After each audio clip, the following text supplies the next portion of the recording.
They look at these games like, oh, you're basically you're farming, you're playing weak players. They completely disregard that literally every tournament, with the exception of I think the Qatar Masters in 2024, I've gained rating points when I play the best players in the world. So I find it very funny whenever I see people not doing proper research and ignoring the reality.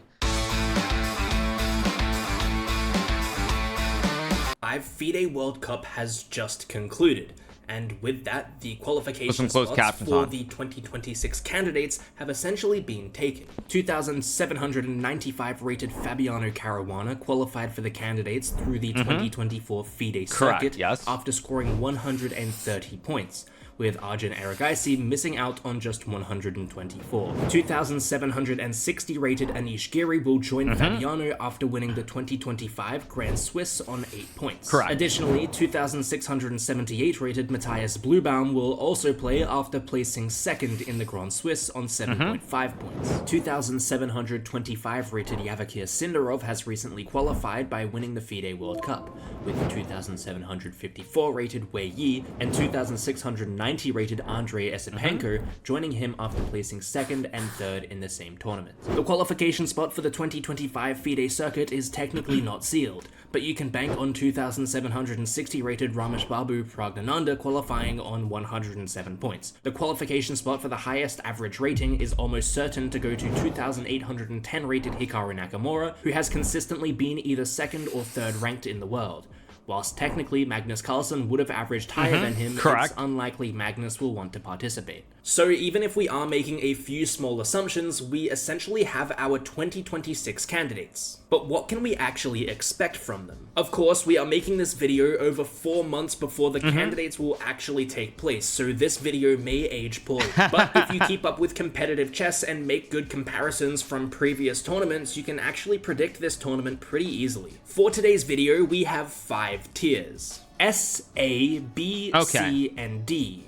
S meaning they're my favorite to win the tournament, and D meaning you guys, this is not some huge YouTuber, but it's just someone making a tier list. Now, I will add one thing that I will say. This is all in good fun. The one thing I want to say about the candidates tournament, and it's very hard for somebody who doesn't really follow chess at a very high level to understand. I can put it a little bit faster. I'll put it 1.25. But the thing that I would say about the candidates is if you've never played the candidates or a world championship match, you really don't know what goes into the tournament and the whole experience. And so honestly, I would say that, like, if a GM who's, like, say 2,700 but has never played the candidates, for example, were to comment and say things about the event, I wouldn't even necessarily treat them like they're an expert on the topic, because the atmosphere and the uniqueness of the event is just so completely different from any other event. Now, it doesn't apply to this specific video, of course. This is not like a 2,700 GM, but just in general, if you've never played the candidates and you haven't had that experience, it's very hard to really talk about the event with any kind of actual understanding.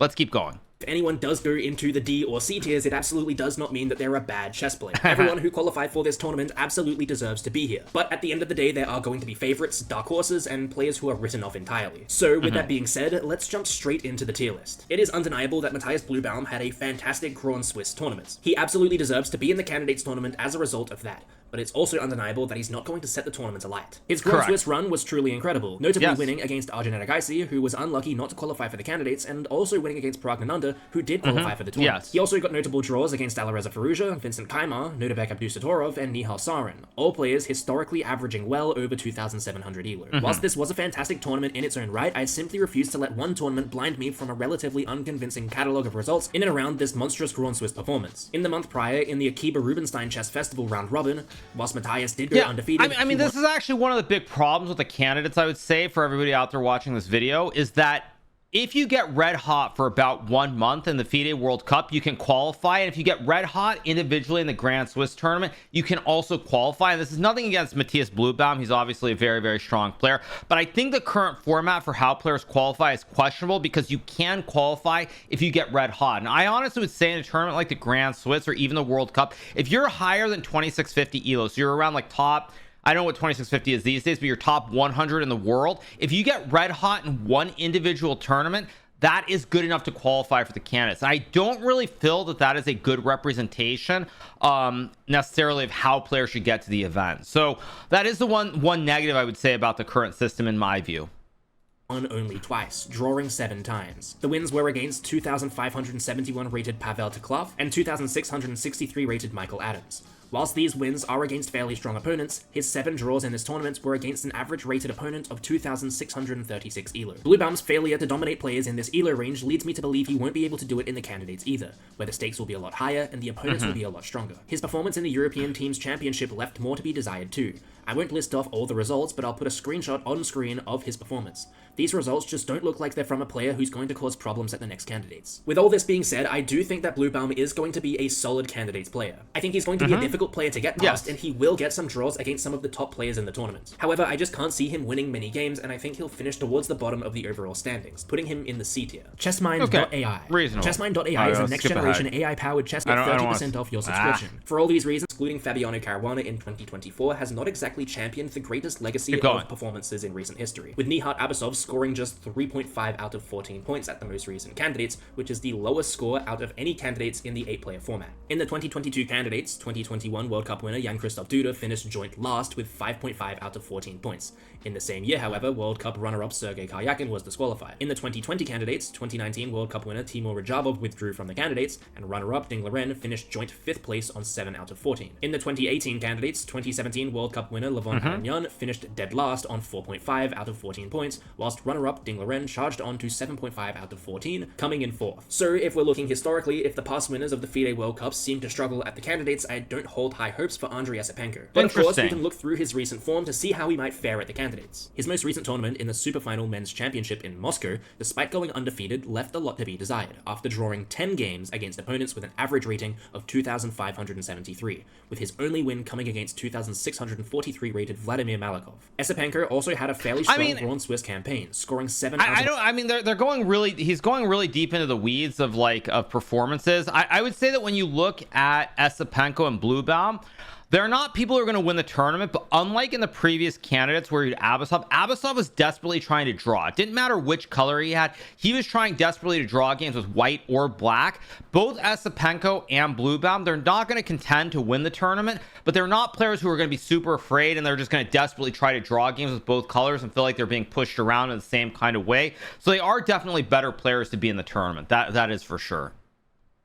Of 11 overall. To be completely honest, this tournament was his most impressive when looking in correlation to how the candidates will be played. However, in all of his games, there's an absence of games played against the caliber of Grandmaster he'll be forced to play in the candidates, with the exception of his win against Jan Nepomniachtchi in the final round of the Grand Swiss. However, I tend to think that games played against fellow countrymen should be considered outliers due to the familiarity of your opponents. Whilst impressive, his World Cup campaign also isn't a great indicator of potential success, as Andrei's only decisive wins in the classical format came against Nihat Abasov and Nodeber Yakuboev. But against Idani, Kaimon, Brebnev, and Shankland, the games were decided through tiebreaks, which will obviously not occur in the candidates. So whilst I do think Esipenko is a very strong player, historically, players who qualify through the World Cup don't perform too well. He's easily the weakest of the 3 that did qualify like this, so I think he belongs in the D tier. Yavakia Sindarov. This might be an unpopular opinion. I'm going to be honest. If I were to go back and put Esipenko in a category, I would not put Esipenko below Bluebaum. So whilst I do think Esipenko is a very strong player, historically, players who qualify through the World Cup don't perform too well. He's easily the weakest of the 3 that did qualify like this, so I think he belongs in the D tier. Yeah, I don't agree with this at all. I'll just say, if you want to put Bluebaum and Esipenko at the bottom, that's fine, but the order should be reversed. Esipenko is a much stronger player than Bluebaum. I don't agree with that at all. Yavakia Sindarov. This might be an unpopular opinion, but I feel that Sindarov is a combination of the good between Bluebaum and Esipenko. Like Esipenko, Sindarov played a very respectable Grand Swiss, finishing on 6.5 out of 11, and going undefeated in the tournament. Again, I won't rattle off all of his results, I'll just put them on screen here, but I think this is just a decent tournament. What really impressed me about Sindarov was his performance in the Uzchess Cup Masters in July this year, where he got some big wins against some really tough opponents that are reminiscent of the caliber of players he'll verse in the candidates. He beat Jan Nepomniachtchi, Richard Laporte, Chitambaran Aravind, whilst also drawing Tapaham Magzoudlu, Nodebek Yakuboev, Arjun Aragaisi, and Nodebek Abdusatorov. His only loss in the tournament came to Praggnanandhaa. Again though, like Esipenko, I don't think the recent World Cup is a great indicator of how he'll perform in the candidates. Although he decisively beat Nikita Petrov, Nicholas Theodoru, and Frederik Svein, those are all Grandmasters that fall short of those he'll need to face in March next year. To be completely frank, I could have put these first 3 players all in the same tier, and if you did, I wouldn't blame you, there's not much separating them. But for some reason, Sindarov gives me B tier vibes. Also, if you look it up, Sindarov has also had his accounts banned on Lichess and Chess.com for cheating. To be completely transparent, he obviously hasn't been cheating over the board and probably did it a couple handful of times when he was 14 or 15. But we all saw how that dynamic can play on Grandmasters like it did with Hans Niemann and Magnus Carlsen. So if Sindarov gets off to a good start in the candidates, who knows what kind of mental games could play into his advantage. So to try and not be boring with this tier list and give some kind of reasoning. I mean, I'm gonna be honest, I don't know what this tangent is at all. This is one of the problems when you have someone who's not super active in chess trying to make a video, because like I'm gonna tell you, I mean, I was under the impression, actually, for example, I was under the impression Sindarov had only had an account banned on Lead Chess. I didn't actually know he had an account banned on chess.com. And like then trying to draw a parallel between that and the Magnus thing is just like, I mean, no one's even thinking about this at all. I'm gonna skip ahead. Yeah, like literally nobody's even thinking about that. Like the other two, I'm essentially writing off his World Cup tournament as he beat Kasper Pjorin and Sam Sevian decisively in the classical portions. While Sevian is certainly the real deal, the sample size just isn't big enough to draw any conclusions from it. Wei Yi's most recent tournament outside of China and the World Cup comes in Norway Chess 2025, where he kind of just got I mean, that's just like literally nobody's thinking about that. Literally nobody. Dead last in the tournament as a whole, failing to register. Again, he didn't perform. In all honesty, I could have put Wei Yi in the D tier with Esipenko. I don't know, this a little bit faster too, a little bit too slow. Chess lately has wowed me at all. But his current elo and the fact that he's ranked 9th in the world is what's putting him into the C tier as opposed to the D tier. Anish Giri. Now, I mean, again, like this could have put Wei Yi in the D tier with Esipenko. Nothing about the way that he's played classical chess lately has wowed me at all. But his current elo and the fact that he's ranked 9th in the world is what's putting him into the C tier as a I mean, this ranking is weird. It's actually weird when I look at this. Like, I would not, I mean, putting Wei Yi in the same category as Bluebaum, for example, I mean, Wei Yi is a much stronger player. Like, I mean, like putting Wei Yi next to Bluebaum down here at the bottom is just like showing lack of understanding of just how good he is. Like, Wei Yi draws a lot of games, but Wei Yi is a very, very good player, and he will capitalize if you make mistakes against him.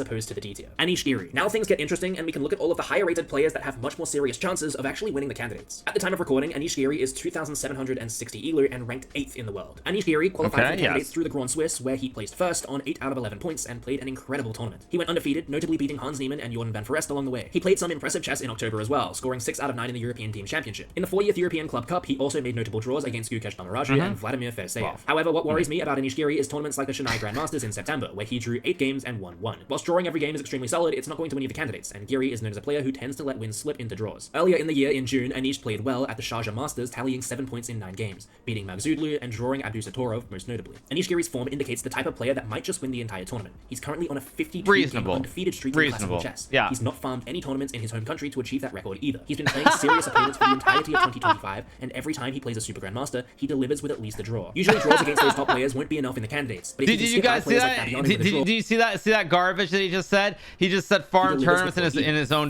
country. Undefeated streak in classical chess. He's not farmed any tournaments in his home country to I mean, it's unbelievable, by the way. Like, I'm just gonna say this too. Like, it's unbelievable that someone who, like, the problem with talking about farming is my games, I was trying to get the games. I did not farm for rating.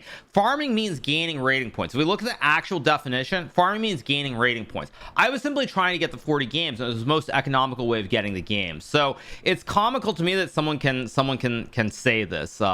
It's just out of touch with reality. But to be fair to this guy, he's not like a super strong chess player. He's not someone in the world of chess. Like, I've never heard of him, frankly. So I'm not going to be like too negative, because like you expect someone to have some knowledge gaps. That's what I would say. Achieve that record either. He's been playing serious opponents for the entirety of 2025, and every time he plays a Super Grandmaster, he delivers with at least a draw. Usually draws against those top players won't be enough in the candidates, but if he can skip by players like Fabiano with a draw and find ways to win against the weaker half of the field, he's genuinely my favorite to win the tournament overall. It genuinely depends on the type of Anish Giri that we get come March. Will we get the Anish Giri that settles for draws when there's still room to push, or will we see the Anish Giri that knows this candidate is his best chance at a World Championship match? For me, assuming we get the latter, Anish belongs in the S tier. Ramesh Babu Praggnanandhaa. Ramesh Babu Praggnanandhaa is actually who I mean, basically what I would say, I of course don't agree with this either. I don't agree with anything so far, which is interesting. Or will we see the Anish Giri that knows this candidate is his best chance at a World Championship match? For me, assuming we get the latter, Anish belongs. I mean, Anish definitely has a very, very good chance to win the tournament. Make no mistake about it. But putting him up in S tier, I mean, basically, if you want to ask my honest take, I would basically say Anish, Prag, myself, and Fabi, we're all basically in A tier. Anybody can win. And then you put like Wei Yi and Sindarov in B, and then Bluebaum and Esipenko in like C or D. That's what I would put. But yeah, putting Anish in S tier, maybe he'll light it up, but it's just like to rank that before the tournament is just very, very weird. Very weird. This whole ranking doesn't make much sense. In the S tier. Ramesh Babu Praggnanandhaa. Ramesh Babu Praggnanandhaa is actually who I predicted would win last year's candidates. It wasn't the greatest prediction ever, but he did put in a valiant effort of 6 out of 14 points. Pragg is a very good player. Qualify through the FIDE circuit, currently sitting on 107 points, with Vincent Kaimar closest behind on 55 points. Prague's most recent games come in the Grand Chess Tour finals. I think this is kind of bait. I don't think this guy's serious. These are two extremely strong players, so although he didn't win in the classical portions, it's certainly not a bad sign. He underperformed in the Grand Swiss, however, scoring just 6 out of 11 points, losing to players like Hans Niemann and Matias Bluebaum. He drew to Richard Rapport, Nicholas Theodoru, Awanda Liang, Mehmedov Ralph, Mishra Abhimanyu, and Jeffrey Jean. These are not exactly the type of results that will strike fear into his opponents come March should he qualify. However, going back to September, he had a much better performance in the Sinkfield Cup, going undefeated and scoring 5.5. I mean, basically, what I would say about this is that it's just someone who doesn't really understand top level chess. Because if you talk about Pragg, for example, you talk about Pragg, or you talk about Anish or me or Fabi or any of us. I mean, literally Esipenko. I mean, maybe not Esipenko. Esipenko or Bluebaum necessarily, but like for most of the other players, like if you've played in the Grand Chess Tour, you've played like a closed tournament with the top 10 players in the world, and you haven't, lost your shirt, you deserve to be there, and like you anything is possible is what I would say. Basically. He won games over Gukesh Thammaraju and Alireza Firouzja, whilst drawing to the selection of Super Grandmasters shown on screen. Pragg went undefeated in the Stepan Avagyan Memorial, but had an average tournament in the Uz Chess Cup Masters, scoring 5.5 out of 9. I think at best, Pragg is a dark horse for the 2026 candidates. He's more than capable of beating players like Fabiano or Hikaru on his day. The question is, will it be his day? I lean towards no more than yes, just based on his recent performances. Had the candidates come 6 months earlier, I think Pragg would be in for a real shot. But although I think he will perform decently, I don't think he's going to win it. I think Pragg belongs at the top of the B tier, unlucky not to be in the A tier. Fabiano Caruana. It's really now or never for Fabiano Caruana. This is hilarious. For years, people have said that Fabiano is unlucky to be playing in the same generation as Magnus Carlsen. But if 2 World Championships go past with Fabiano failing to qualify for either of them, that excuse starts to fade. In the Grand Chess Tour finals, he drew twice to Levon Arignan and Maxime. I think this is actually bait. In classical time controls. However, in the same month of October, he won the US Championship on 8 out of 11 without losing a single game of chess. Again, like I mentioned earlier, tournaments played specifically against players from your own nation are slightly bad comparisons as you're more familiar with how they play. But it has to be mentioned how well he played here. He placed 3rd in the Sinkfield Cup, again playing very solid. But see, like here's an example. If this is just like a perfect example of sort of just being very biased here. If you look at this, he talks about the US Championship, but if this were another player, he would have been like, it was an unconvincing victory because they were playing players who were much lower rated. There were no like top players in the tournament, and like here there's only like Wesley and Hans, I would say, who are currently at that level. Everybody else is much weaker.